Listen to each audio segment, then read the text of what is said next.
오전에 수고 많으셨습니다. 오후에 2시 시간이 좀 바타서 준비 마무리하시고 뒷 설거지, 뒷정리 하시느라 애쓰셨습니다. 감사드리고 여러분의 귀한 섬김으로 또 한 생명, 그 마음 가운데 하나님의 사랑, 은혜 새겨진 줄로 믿습니다. 너무 잘하셨고요. 기회 있을 때마다 섬겨가십시오. 여러분 인생 펴나갈 기회 얻는 것입니다. 11월 독서의 계절이 이제 거의 가을과 함께 끝나가고 있습니다. 오늘도 그림책 한 권을 읽어드리며 말씀을 시작합니다. 이미 보신 분들도 계시겠지만 볼 때마다 마음의 감동과 삶의 일깨움을 주는 귀한 그림책입니다. 1964년작이고 미국의 쉘 실버스타인이라는 그림 작가가 쓴 아낌없이 주는 나무라는 제목의 그림책입니다. 이분이 한국하고도 연결이 되어 있는데 주한미군으로 잠시 한국에 복무한 적도 있다고 합니다. 길지 않으니 그림과 함께 의미를 잘 따라와 주시기 바랍니다. 옛날에 나무 한 그루가 있었습니다. 그리고 그 나무에게는 사랑하는 소년이 하나 있었습니다. 날마다 소년은 나무에게로 와서 떨어지는 나뭇잎을 한 잎, 두 잎 주워 모았습니다. 그러고는 나뭇잎으로 왕관을 만들어 쓰고 숲속에 왕 노릇을 했습니다. 또 소년은 나무 줄기를 타고 올라가서는 나뭇가지에 매달려 그네도 뛰고 사과도 따먹곤 했습니다. 나무와 소년은 때로는 숨바꼭질도 했지요. 그러다 피곤해지면 소년은 나무 그늘에서 단잠을 자기도 했어요. 소년은 나무를 무척 사랑했고 나무는 행복했습니다. 하지만 시간은 흘러갔습니다. 그리고 소년도 점점 나이가 들었습니다. 나무는 홀로 있을 때가 많아졌습니다. 그러던 어느 날 소년이 나무를 찾아와 내게 돈을 좀 줄 수 있겠어? 라고 물었지만 나무는 돈이 없어 이렇게 말합니다. 내 사과를 따다가 도시에 나가서 팔지 그러니. 그러자 소년은 나무 위로 올라가 사과를 따서는 가지고 가버렸습니다. 그래도 나무는 행복했습니다. 떠나간 소년은 오랜 세월이 지나도 돌아오지 않았고 또 시간이 지나 어느 날 돌아와 이렇게 말합니다. 내겐 따뜻하게 지낼 집이 필요해. 나무가 말합니다. 나에게는 집이 없단다. 대신 내 가지들을 베어다가 가서 집을 짓지 그래. 그러자 소년은 집을 지으려고 나무의 가지들을 전부 베어갔습니다. 그래도 나무는 행복했습니다. 그렇게 떠난 소년은 또 오래도록 오지 않았고 다시 돌아왔을 때는 나무에 오를 힘도 없고 나뭇가지를 벨 힘도 없어 보였습니다. 소년이 나무에게 말합니다. 나한테 배가 한 척 있으면 좋겠어. 내가 멀리 떠나가고 싶거든. 나무가 말합니다. 그럼 내 몸통을 베어다가 배를 만들렴. 그러자 소년은 나무를 몸통채 베어나가 배를 만들어 타고 멀리 떠나버렸습니다. 그래도 나무는 행복했습니다. 오랜 세월이 지나 소년이 다시 돌아왔습니다. 나무가 소년에게 말합니다. 이제는 내가 너에게 더 줄 것이 아무것도 없구나. 그러자 소년이 말합니다. 나는 이가 나빠서 사과도 못 먹고 나뭇가지에 매달려 그네 탈 힘도 없고 몸통이 있다 해도 기어오를 기운이 없어. 소년도 더 필요한 게 없다는 거죠. 나무는 한숨을 쉬며 말합니다. 그래도 너에게 무언가 주고 싶은데 밑둥밖에 없으니 이제 나도 힘이 없어 필요한 것도 없어 그냥 쉬기를 바래. 그러자 나무가 말합니다. 아, 그렇다면 여기 앉아. 나무가 안간힘을 펴서 몸뚱이를 피며 말합니다. 여기 앉아 쉬기에는 최고야. 이리로 와서 앉으렴. 소년은 그렇게 했습니다. 그리고 나무는 행복했습니다. 여기까지. 아낌없이 주는 나무. 다 아는 내용이고 늘 반복해서 읽어도 새로운 감동이 있습니다. 원래 한글 번역은 아낌없이 주는 나무인데 영어 원제목은 그냥 주는 나무입니다. 만약 제가 번역했다면 아낌없이 주는 나무가 아니라 남김없이 주는 나무가 더 맞지 않을까 그런 생각도 한 적이 있고요. 또 그런 생각을 하다 보니 아직 남은 게 있구나. 뿌리가 남았거든요. 그래서 제가 더 한번 상상력을 덧붙여 이 책을 덧붙여 완성한다면 이 소년이 할아버지가 되었는데 늙어 죽은 후에 화장할 때 뿌리 나무까지 다 태워다가 그것을 장작 삼아 이 소년과 함께 마지막 마무리를 하는 상상을 해본 적도 있습니다. 그럼 정말 아낌없이 주는 것이 아니라 남김없이 주는 나무가 될 수 있죠. 우리 주변에도 아낌없이 주는 존재들이 계십니다. 부모님이 계시고 어머님이 계시죠. 생명 걸고 낳으셨고 목숨처럼 아끼며 기르셨습니다. 제가 퇴임한 대통령의 글을 읽다가 대통령의 그 회고록 속에 가장 고마운 사람의 라는 제목의 소제목의 글이 있었습니다. 누군가 물었습니다. 인생에서 가장 고마운 사람이 누구입니까? 저는 대답했습니다. 어머니와 아내입니다. 그가 다시 물었습니다. 한 사람만 꼽는다면 누구입니까? 저는 잠깐 생각한 후에 다시 대답했습니다. 어머니입니다. 아내에게는 내가 준 것도 있을 테지만 어머니에게는 받기만 했으니까요. 가장 고마운 사람을 어머니로 말한 대통령이 있습니다. 아낌없이 주는 존재, 우리 부모님이 있고 어머님이 있습니다. 또 오늘 본문에 보면 아낌없이 주는 주인이 나옵니다. 얼마나 아낌없이 종들에게 주었는지 오늘 본문에 보면 원래 이 마태복음 25장의 내용은 말세에 관한, 종말에 관한 말씀을 주실 때 나온 비유입니다. 종말에 관한 말씀이라는 것은 마지막 날 심판의 기준일 뿐만 아니라 우리가 오늘을 살아갈 때 우리의 삶의 기준으로 삼을 수 있다는 말이죠.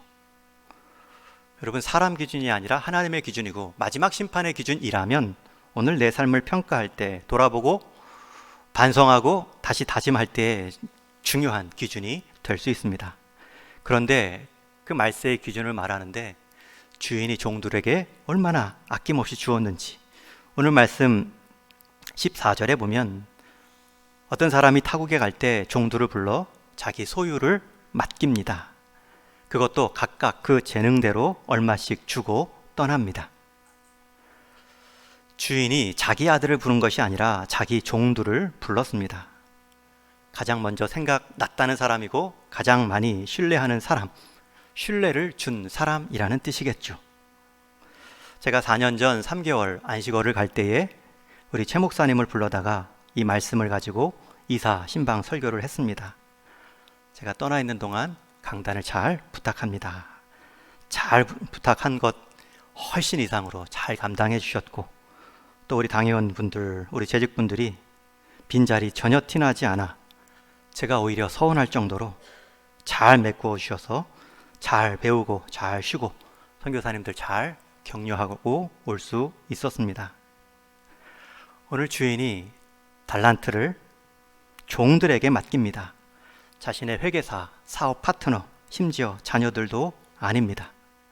자신이 부리던 종들에게 신뢰를 주고 있습니다. 게다가 먼저 종들을 불렀다는 것은 종들이 요청하지도 않았음에도 주인이 자원해서 달란트를 맡겼다는 것입니다.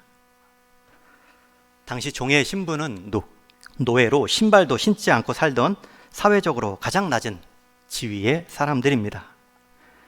그런데 그런 소망 없던, 미래가 없던 사람들에게 주인이 달란트를 맡깁니다. 여러분, 여기서 달란트라는 것은 금을 세는 화폐 단위입니다. 금덩어리를 맡겼다라고도 볼 수 있습니다. 그것도 5달란트, 2달란트, 1달란트, 요즘 시세로 보면 수억에 해당하는 금액입니다. 종들의 입장에서는 자기 몸값보다 수백 배 해당하는 돈이 맡겨진 것입니다. 주인이 신뢰만, 내가 너를 신뢰해 말하지 않고 직접 달란트를 맡겼습니다.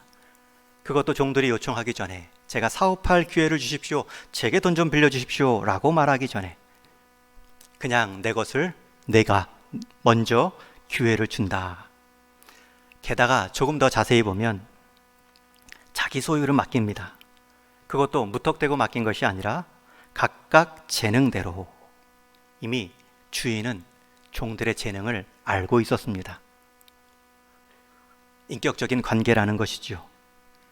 맡길 만한 종에게 맡길 만한 달란트를 나누어 주었습니다. 그리고 떠납니다. 여러분, 떠난 후에 오늘 본문에 보면 중간에 간섭하지 않습니다. 전적으로 신뢰하되 간섭하지 않습니다. 이 문화부 행사의 표가 그렇다고 하지요. 지원을 하되 간섭하지 말자. 그래야 문화적 이 창의성이 활발하게 일어난다. 아래로부터의 제안과 창의력이 마음껏 뿜어날 수 있도록 우리는 지원하되 그들의 창의력, 행동력을 간섭하지 않는다. 지금 주인이 그러한 마음입니다. 자격 없는 자에게 그 큰 돈을 맡기면서도 중간에 마음이 조마조마하지 않습니다. 중간 보거나 중간 간섭을 했다는 내용이 나오지 않습니다. 그리고 나서 이제 돌아와 칭찬합니다. 칭찬도 그냥 말로만 칭찬한 것이 아니라 5달란트 받은 사람에게는 5달란트를, 2달란트 받은 사람에게는 그 2달란트를 믿고 신뢰해줬는데 그걸 신뢰 받은 자가 장사했고요. 그 주인의 신뢰 가운데 수고를 감당했습니다. 확증된 것이죠. 확증된 것만큼 그에게 떼줍니다. 그리고 이렇게 말합니다. 내가 적은 일에 충성했다. 내가 더 큰 걸 맡기겠다. 충성을 평가할 때, 잘했다 칭찬할 때에 성공의 양이 아니었습니다. 작은 일이라도 충성했다. 작지만 충성으로 반응했을 때 주인은 더 큰 것, 더 줄 것, 그걸 챙겨주고 있습니다. 여러분, 어떻게 보면 주인은 지금 뭔가를 주고 싶어서 뭐 줄 건수가 없는가, 그런 마음가짐으로 종들을 바라보고 있죠. 그리고 더 나아가서 오늘 마지막 23절에 보면 내가 많은 것을 내게 맡기리니 내 주인의 즐거움에 참여할지어다. 전에도 설교한 적이 있는데 여러분, 그렇게 맡긴 이유는, 그리고 그렇게 칭찬한 이유는 주인의 즐거움에 참여하기 위함입니다. 종의 수고였고 종의 헌신이었는데 그 결과는 주인의 잔치상, 주인의 자리에까지 참여하는 복을 주고 있습니다. 주인의 바램은 종들을 잘 부려서 자기 계산, 자기 재산 증식하는 것이 아닙니다. 그들에게 있어서 필요한 재능대로 맡겼고 그 충성스러움을 보였을 때 그것 이상으로 더 보상했고 심지어 내 자리에 함께 참여해라. 이게 주인의 마음입니다. 여러분, 아낌없이 주는 나무보다 아낌없이 주는 주인이 더 지혜롭죠. 아낌없이 주는 나무는 그냥 퍼주었습니다. 줄 수 있는 거 다 줬습니다. 밑둥까지 다 줬습니다. 그러나 이 아낌없이 준 주인은 잘 대해 준 것뿐만 아니라 잘 되게 해 주었습니다. 여러분, 우리가 호의를 베풀 때 잘 대해 주는 호의도 있지만 잘 되게 해 주는 호의도 있습니다. 이게 더 지혜로운 거죠. 아이들 어렸을 때 양치질 하기 싫어하지요. 그냥 자려고 합니다. 부모로서 깨워서 하기 힘들지요. 잘 대해주는 것은 그래, 피곤하니 그냥 자라. 근데 그렇게 되다가 이가 썩고 어려서부터 빠지고 이른 나이에 틀니하고 임플란트하고, 그건 잘 되게 해준 것이 아니죠. 훈련해야죠. 삶의 바른 습관들을 잡아줘야죠. 잘 대해주되 잘 되게 해주는 것, 그것이 아낌없이 주는 나무의 지혜죠. 여러분, 목사로서 우리 성도님들 잘 대해 주어야 합니다. 신앙생활 가정과 같이 편하게 해 주어야죠. 그런데 그게 정말 좋을까요? 잘 대해 주었는데 하늘 상급은 하나도 없고 이 땅 소망 가운데 내게 주어진 직분, 자리만, 영광만 차지하게 하는 모습 보인다면 그것은 잘 되게 해준 것이 아닐 것입니다. 그래서 혹 제가 말씀 중에 여러분들이 잘 될 수 있도록 말을 한다면 여러분 잘 귀담아 들으셔야 됩니다. 제가 쓴소리 잘 못하잖아요. 제가 듣기 좋은 말할 때가 많죠. 그럴 땐 여러분들이 잘 더 세심하게 들어주심이 필요합니다. 오늘 본문은 예수님이 하신 말씀입니다. 예수님의 비유의 말씀입니다. 예수님이 여러분들을 어떻게 대하셨습니까? 예수님은 아낌없이 주는 나무 정도가 아닙니다. 예수님은 아낌없이 주는 주인 정도도 아닙니다. 예수님은 아낌없이 주는 하나님이십니다. 오늘 비유에 나오는 주인도 기껏해야 준 거는 자기 재산, 자기 소유의 일부 달란트를 맡겼습니다. 그런데 우리 예수님은 저와 여러분을 향해 재산을 일부를 준 것이 아니라 생명 전체를 걸어 주셨습니다. 오늘 비유 속의 이 주인은 종들의 각각 재능을 아는데 그쳤지만 우리 주님은 저와 여러분들 머리카락 하나라도 다 세신 바 된 그 관심과 지혜로 우리에게 일을 맡겨주시고 우리에게 잘 대하게 해주실 뿐만 아니라 되게 해주고 계십니다. 여러분의 삶의 자리, 여러분이 맡은 직분과 역할, 이것은 하나님 앞에 달란트 받을 수 있는 기회입니다. 하나님 잘 대해주시면 너무 많이 줬습니다. 나 감당할 수 없습니다. 라고 말씀하시기 전에 하나님 잘 아시지요? 아시는 하나님이 맡기셨으니 부지런히 장사하겠습니다.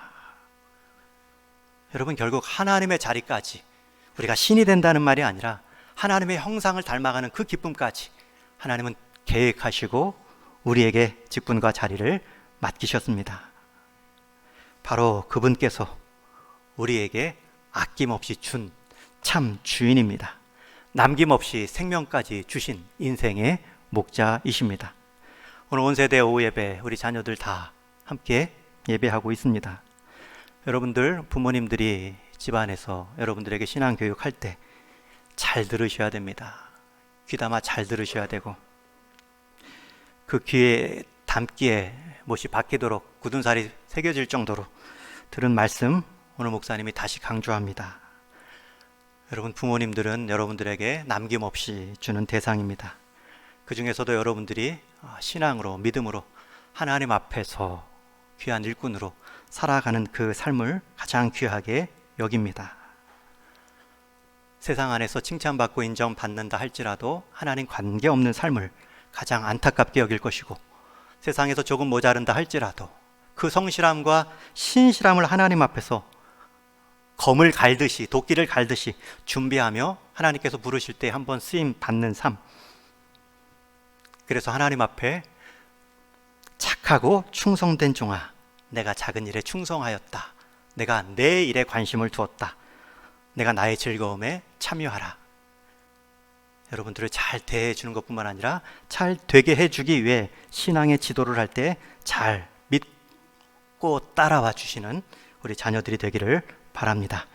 우리 맡겨진 자리, 우리 온 성도님들 아낌없이 주는 나무, 아낌없이 주는 주인 정도가 아니라 남김없이 주신 주님의 생명, 그것을 우리로 새로운 생명 삼게 해주셨는데, 그걸 통해서도 마지막 주님은 주님의 즐거움, 그게 무슨 의미고 무슨 뜻인지는 모르겠지만 반드시 남겨져 있는 그 주님의 즐거움에 우리 함께 다 같이 참여할 수 있는 귀한 일꾼의 삶이 되기를 주님의 이름으로 축원합니다.